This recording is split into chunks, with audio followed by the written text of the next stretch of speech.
judge you, to say, hey, this person is manifesting this monism. This is all about you. So this is about your connection with Swamiji. This is about your space of oneness with Swamiji. It is from this space of oneness that the powers manifest.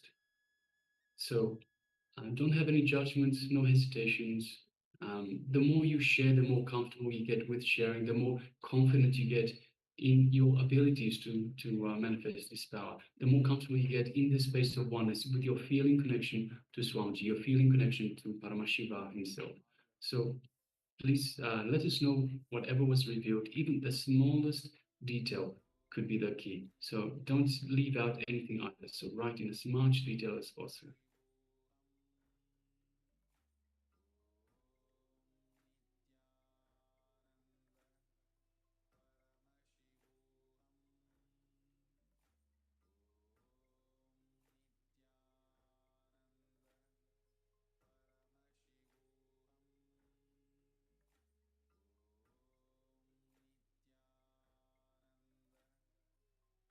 So we have Ma Yang Hong saying, I only saw some green plants. There is also a little orange, red light. Okay, Ma, that's Thank you very wonderful. much for sharing, Ma. That's wonderful. Okay, anyone else? See, Swamiji always says that why we need to share our experience. See, whenever we blessed with some experience, surely we have the benefit of it, but it is only when we share with others, it becomes our muscle memory, which means you will never forget it. And whenever you're going through a low mood or having some ups and downs in your life, remembering those moments helps a lot. It literally brings you back to the space of oneness with Swamiji. So sharing is the key to make sure that those moments you will be remembering continuously. It will stay with you forever. Otherwise, there are so many different experiences and that we were blessed with, but because we have not shared, we sometimes even forget that we had those experiences.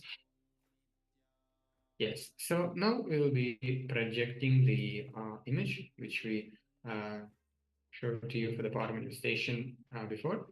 So let's see. Yes. Yes, so as you can see, we have a few birds on one metal stand, and we can see all the different colors that the birds have, the feathers. And we can see green trees in the background, but a little bit blurry, a little bit blurred. But yes. So yeah, so Ma actually manifested the power. You started manifesting for sure. So you saw the green plants and you saw little bit orange and red. So actually all of these colors are very much predominant in that picture, especially the green, and you can see the red birds. So that's wonderful, Ma. That's really amazing that you started manifesting. So now learn to celebrate. See, if you take it for granted, it will not grow in you. It is only when we celebrate even the smallest things, when our powers manifest, it grows and grows more in us, and we're able to manifest more and more power. So definitely always learn to celebrate Swamiji, learn to celebrate him, how he is manifesting through you, through this power manifestation. All right, so let us now get ready for the second round. So we'll be doing the power manifestation one more time.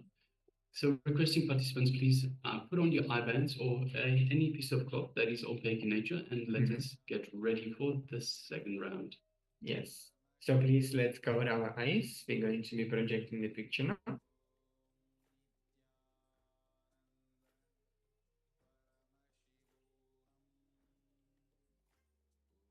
Requesting all the participants to close your eyes. Tie your eyes with eye band.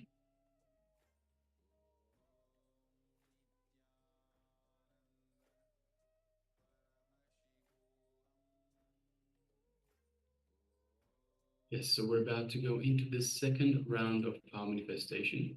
So for that, you will need your eye bands. So please tie your eye bands now. We are going to be projecting the picture now.